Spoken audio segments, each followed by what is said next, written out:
వెన్నుపూస సమస్యలు రావడానికి ఏంటి కారణాలు? సాంప్రదాయ వైద్యం ప్రకారం అంటే మనము సరైన ఆహారము టైంకి తినకపోవడం. బ్రేక్ఫాస్ట్ ఏ టైంకి చేయాలి అంటే మార్నింగ్ 7 o'clock to 9 o'clock లోపు చేయాలండి. అండ్ లంచ్ ఏ టైంకి చేయాలంటే 12 to 1 లోపు చేయాలండి. అండ్ డిన్నర్ వచ్చేసి దాదాపు 7 o'clock 7:30 లోపు ఫినిష్ చేయాలి.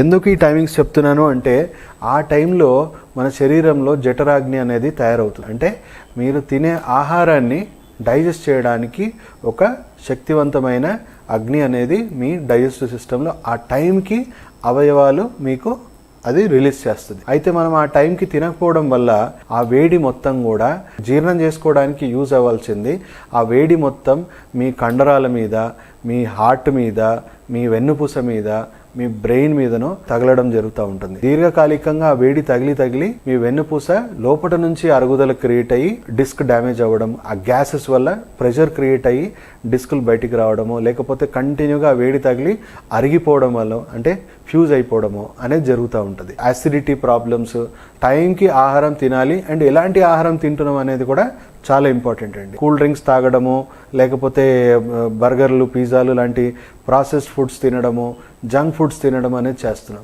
ఇవి విపరీతమైన యాసిడ్స్ 10,000 రెట్లు యాసిడ్స్ డెవలప్ చేసే ఆహారం అండి. అంటే మనకు యాసిడ్ని కంట్రోల్ చేసే ఫుడ్ అంటే ఆల్కలైన్ ఫుడ్స్ తినాలి. మనం బ్రేక్ఫాస్ట్లో అన్ని రకాల పండ్లు, 3-4 రకాల పండ్లు తినండి. మీకు సీజనల్గా మీకు దొరికే లోకల్ ఫ్రూట్సే మీ బ్రేక్ఫాస్ట్గా సేవిస్తే మీకు ఎలాంటి వేడి అనేది తయారవ్వదు అండ్ ఎప్పటికప్పుడు కడుపు శుద్ధి అయిపోతుంది. సో మధ్యాహ్నం లంచ్లో మనం కంపల్సరీ సలాడ్స్ తినే లంచ్ చేయాలండి.